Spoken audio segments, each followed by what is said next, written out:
Hello viewers, welcome to topper TNPSC. இந்த வீடியோவில் நம்ம polity previous year question paper தான் பார்க்க போகிறோம்.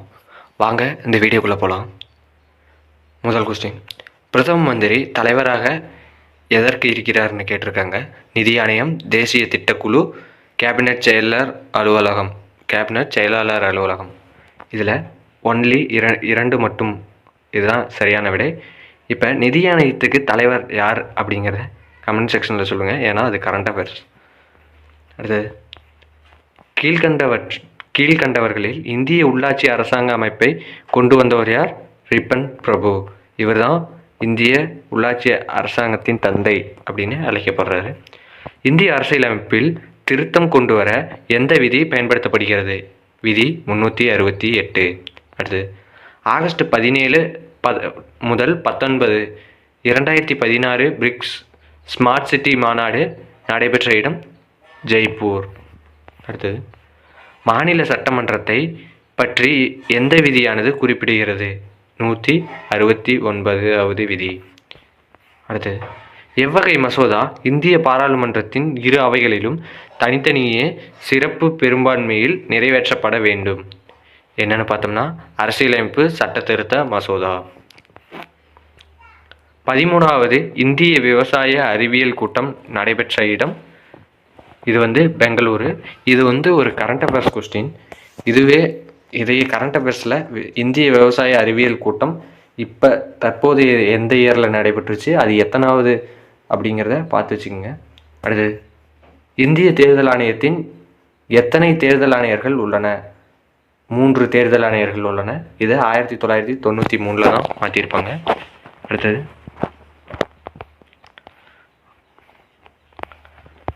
சிஆர் திட்டம் எப்போன்னு பார்த்தோம்னா 1944. வேவல் திட்டம் 1945. கேபினெட் தூதுக்குழு 1946. மவுண்ட்பேட்டன் திட்டம் 1947.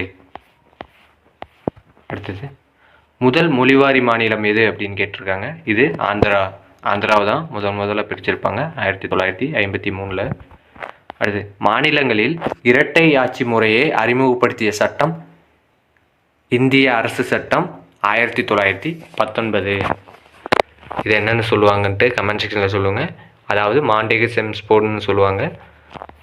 அடுத்தது, சர்வாதீன மற்றும் வணிக நடவடிக்கைகள் தடுப்பு சட்டம் இயற்றப்பட்ட ஆண்டு 1969. இதற்கு the Monopolies and Restrictive Trade Practices Act அப்படின்னு தமிழ்லையும் கொடுக்கலாம். The Monopolies and Restrictive Trade Practices MRTP Act 1969. அடுத்தது, 9வது ஐந்தாண்டு திட்டத்தை பற்றி கேட்டிருக்காங்க. முதல்ல 9வது ஐந்தாண்டு திட்டம் 1997 முதல் 2002 வரை. 10வது ஐந்தாண்டு திட்டம் 2002 முதல் 2007 வரை. 11வது ஐந்தாண்டு திட்டம் 2007 முதல் 2012 வரை. 12வது ஐந்தாண்டு திட்டம் 2012 முதல் 2017 வரை. அடுத்தது, சம உரிமை ஆவணம் ஈக்விட்டபிள் டைட்டில் ரெஃபர்ஸ் டூன்னு கொடுத்துருக்காங்க. ஆவணமானது பதியப்படாமல் ஈடாக மாற்றத்திற்கு வைக்கப்படும் போது the title is transferred by deposit of security without registration of its transfer அப்படிங்கிறத ஞாபகம் வச்சுக்கங்க. அடுத்து, பின்வரும் நிறுவனங்களில் பாரதி பாஸ்போர்ட்ஸ் லிமிடெட் 74% பங்குகளை வாங்கியுள்ளது எதுன்னு பார்த்தோம்னா பிர்லா குழுமம். இதுவே கரண்ட் அஃபேர்ஸ் தான். அடுத்து, Mahatma Gandhi national rural employment guarantee act, அதாவது மகாத்மா காந்தி தேசிய ஊரக வேலைவாய்ப்பு உறுதியளிப்பு திட்டம் 2005. அடுத்து, கீழ்கண்டவற்றை சரியாக பொறுத்துக்க. ஆத்மீய சபா யாருன்னு பார்த்தோம்னா ராம் மோகன் ராய். தர்ம சபா ராதா கந்த தேவ். அடுத்து, செர்வன்ட் ஆஃப் இந்தியா சொசைட்டி, இது Gopalakrishna Gokhale. Seva Samiti HN Kunzru. Servant of Indian society, இது யாருன்னா கோபாலகிருஷ்ண கோகலே. தர்ம சபா ராதாகாந்த தேவ். ஆத்மீய சபா ராம் மோகன் ராய். அடுத்து, பகவத்கீதையும் உபநிடதங்களையும் பாரசீக மொழியில் மொழிபெயர்த்தவர் யார்? அது தாராஷிகோ. கோரா மற்றும் சானம் என்னும் புதிய ராகங்களை அறிமுகப்படுத்தியவர் யார்? அது அமீர் குஸ்ரு. அடுத்தது, பாராளுமன்ற கூட்டத்தொடர் எந்த மசோதா கொண்டு வருவதற்கு பயன்படுத்தப்படுகிறது? அது என்னன்னு பார்த்தோம்னா சாதாரண மசோதா. அடுத்தது, பொது கணக்கு குழுவின் அறிக்கை சமர்ப்பிக்கப்படுவது லோக்சபா. பொது கணக்கு குழுவின் அறிக்கை சமர்ப்பிக்கப்படுவது லோக்சபாவில். நிதி ஆயோக் இரண்டாவது துணைத் தலைவராக நியமிக்கப்பட்டவர் யார்? ராஜீவ் குமார். அடுத்தது, கீழே கொடுக்கப்பட்டவைகளில் எது சரியானது இல்லை?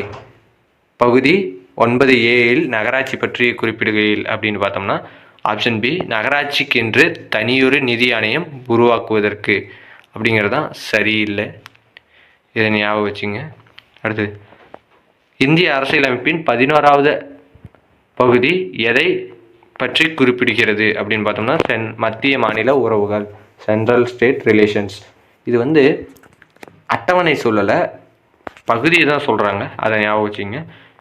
கீழ்கண்டவற்றுள் எந்த வழக்கில் இந்தியா உண்மையான கூட்டாட்சி அல்ல என உச்சநீதிமன்றம் தீர்ப்பளித்தது? மேற்கு வங்க அரசு விசஸ் மத்திய அரசு 1963. அடுத்தது, ஜன்தன் திட்டத்தின் குறிக்கோள் அனைவரையும் உள்ளடக்கிய பொருளாதார முன்னேற்றம், ஃபினான்ஷியல் இன்க்ளூஷன். ஜன்தன் திட்டத்தின் குறிக்கோள் அனைவரையும் உள்ளடக்கிய பொருளாதார முன்னேற்றம். பிரான்சில் உள்ள கட்சி முறை மல்டி பார்ட்டி, பல கட்சி முறை. அடுத்தது, மத்திய அரசால் தொடங்கப்பட்டுள்ள நீர் பாதுகாப்பு பரப்புரை எது? அது ஜல்சக்தி அபியான். அடுத்தது, இது 1857 பெரும் புரட்சியில் நடந்ததை கொடுத்துருக்காங்க, அதை பார்க்கலாம். டெல்லி வந்து 2ஆம் பகதூர் ஷா. அடுத்தது, மத்திய இந்தியா ராணி லட்சுமிபாய், லக்னோ பேகம் ஹசரத் மஹால், கான்பூர் தாந்தியா தோபே. அடுத்தது, முதலாவதாக தேர்ந்தெடுக்கப்பட்ட நடுவண் விழிப்புணர்வு ஆணையத்தின் ஆணையர் யார்? அது யாருன்னு பார்த்தோம்னா நீட்டூர் சீனிவாச ராவ். முதலாவதாக தேர்ந்தெடுக்கப்பட்ட நடுவண் விழிப்புணர்வு ஆணையம், அதாவது சீஃப் விஜிலன்ஸ் கமிஷன், சிவிசின்னு சொல்லுவாங்க. இதோட ஆணையர் வந்து நீட்டூர் சீனிவாச ராவ். நுகர்வோர் பாதுகாப்பு சட்டம் நுகர்வோரின் மகாசாசனம் என்று அழைக்கப்படுகிறது. அடுத்தது, குடியரசுத் தலைவர் மற்றும் துணை குடியரசுத் தலைவர் நாடாளுமன்ற மேல் சபை உறுப்பினர்கள் டேஸ் முறை மூலம் தேர்ந்தெடுக்கப்படுகின்றன பார்த்தோம்னா அது மறைமுக தேர்தல் முறை, இன்டைரக்ட் எலெக்ஷன். அடுத்தது, பின்வரும் கூற்றுகளில் எவை சரியானது? ஆளுநரின் பதவிக்காலம் 5 ஆண்டுகள். ஆளுநரின் பதவிக்காலம் முடிவடைந்த போது கூட பின்னர் வருபவர் பதவியேற்கும் வரை பதவியில் தொடர்கிறார். இதில் ஆப்ஷன் ஏ 1 மற்றும் 2 ஆகிய இரண்டுமே சரியான விடை. இந்த கொஸ்டினில் இன்னொன்று இருக்குது, ஆளுநரோட பதவிக்காலம் வந்து கான்ஸ்டியூஷனில் குறிப்பிட்டிருக்காங்களா குறிப்பிடலையா? அதாவது பதவிக்காலம் கான்ஸ்டியூஷனில் குறிப்பிட்டிருக்காங்களா குறிப்பிடலையா எழுதப்பட்ட அரசியல் அமைப்பில் அப்படிங்கிறத கமெண்ட் செக்ஷனில் சொல்லுங்கள். அடுத்தது, சமத்துவ உரிமை எந்த இதுன்னு கேட்குறாங்க. 14 to 18. சுதந்திர உரிமை 19 to 22 விதி. அரசியல் அமைப்புக்கு உட்பட்டு தீர்வு காணும் உரிமை விதி 32. சமய சுதந்திர உரிமை விதி 25 முதல் 28 வரை. அடுத்தது, பிரிட்டிஷ் இந்தியாவில் பெண்களுக்கு வாக்குரிமை எந்த ஆண்டிலிருந்து வழங்கப்பட்டது? 1921. அடுத்தது, பனகல் அமைச்சரவையால் உருவாக்கப்பட்ட பணியாளர் தேர்வு ஆணையம் தமிழ்நாட்டில் எந்த ஆண்டு தோற்றுவிக்கப்பட்டதுன்னு பார்த்தோம்னா 1924. அடுத்து, சுத்தமான குடிநீர் பெறுதல் என்பது நமது அடிப்படை உரிமை. இந்த அரசியலமைப்பு எந்த பிரிவிலிருந்து அடங்கியுள்ளதுன்னு பார்த்தோம்னா ஆர்டிக்கல் 21. அடுத்து, இந்திய கல்வி முறை அடிப்படையில் டேஸ் நிலைகளை கொண்டுள்ளதுன்னு பார்த்தோம்னா 6 நிலைகளை கொண்டுள்ளது. அடுத்தது, தமிழ்நாட்டின் முதலமைச்சராக காமராஜர் பதவி வகித்தது 9 வருடங்கள். அடுத்தது, மத்திய அரசால் விதிக்கப்பட்டும் வசூலிக்கப்பட்டும் மாநிலங்களில் ஒதுக்கக்கூடிய வளங்கள் பற்றி குறிப்பிடும் இந்திய அரசியலமைப்பு சட்டத்தின் சரத்து என்னன்னு பார்த்தோம்னா விதி சரத்து 269. மத்திய அரசால் விதிக்கப்பட்டும் வசூலிக்கப்பட்டும் மாநிலங்களுக்கு ஒதுக்கக்கூடிய வளங்கள் பற்றி குறிப்பிடும் இந்திய அரசியலமைப்பு சட்டத்தின் எண் விதி 269. அடுத்து 1951ஆம் ஆண்டு நடைபெற்ற முதல் இந்திய பொதுத் தேர்தலில் போட்டியிட்ட கட்சிகள் மொத்தம் எத்தனைன்னு பார்த்தோம்னா 54. அடுத்து 1857இல் குடியானவர்கள் அதிகமாக செலுத்த வேண்டிய வரி நிலவரி. ஞாபகம் வச்சுங்க, 1857. அடுத்து சர்க்காரியா குழுவின் பரிந்துரை எதனோடு தொடர்புடையது? மத்திய மாநில உறவுகள். அடுத்து பம்பாயில் தன்னாட்சி கழகத்தை தோற்றுவித்தவர் திலகர். அடுத்த கொஸ்டின், நவீன இந்தியாவின் விடிவெள்ளி என்று அழைக்கப்படுபவர் ராஜாராம் மோகன் ராய். இந்து சமயத்தின் Martin Luther King, Swami Dayananda Saraswati. New India Annie Besant. சூரிய ஒளி மூல மின்சாரம் ராமகிருஷ்ணா மடம். அடுத்தது டேஸ் குழுவி பரிந்துரை அடிப்படையில் மத்திய கண்காணிப்பு ஆணையம் அமைக்கப்பட்டது என்ன பார்த்தோம்னா சந்தானம் ஊழல் தடுப்பு குழு. அடுத்தது இந்திய உச்சநீதிமன்ற தலைமை நீதிபதி மற்றும் பிற நீதிபதிகளை நியமிப்பவர் யாருன்னு பார்த்தோம்னா குடியரசுத் தலைவர். அடுத்து நகர்பாலிகா சட்டம் சார்ந்த சட்டத்திருத்தம் டேஸ் ஆகும்னு பார்த்தோம்னா 74வது சட்டத்திருத்தம். 73 பஞ்சாயத்து. அடுத்தது கீழ்கண்டவற்றுள் எந்த யூனியன் பிரதேசம் தனக்கென்று மக்களால் தேர்ந்தெடுக்கப்பட்ட சட்டமன்றம் கொண்டுள்ளது அப்படின்னு பார்த்தோம்னா புதுச்சேரி. அடுத்தது லோக்சபா அதாவது மக்களவையில் மக்களால் நேரடியாக தேர்ந்தெடுக்கப்படும் உறுப்பினர்களின் எண்ணிக்கை 543. அடுத்தது இந்திய அரசியலமைப்பில் எந்த விதி அடிப்படை கடமைகள் குறித்து விளக்குகிறது அப்படின்னு பார்த்தோம்னா ஆர்டிகல் 51A. இதுதான் சரியான விடை.